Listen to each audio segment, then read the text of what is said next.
prop strike. It happens to all of us.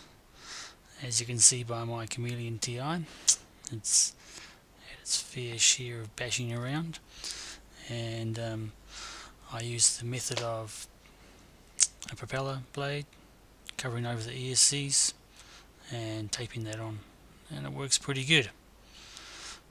But I'm building a 4-in-1 and I don't think that's going to be so tidy, so I've come up with this other method which is working pretty good.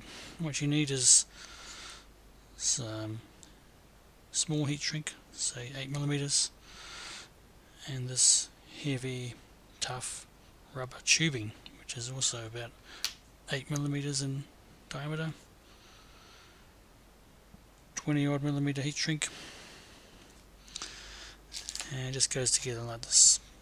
And just put your heat shrink on if you want your wires nice and straight like I do. It's optional but works good for me. Put it through the tubing to protect your wires, and your heat shrink over the arm.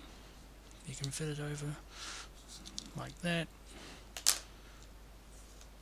shrink it down, and you're going to end up with a nice tidy protection for your wires. Looks good, tough, and will last you many flights. This is the SQUAD 210. It's a True X 210 5mm frame. I'll put a link in the bottom on where to get this beastie.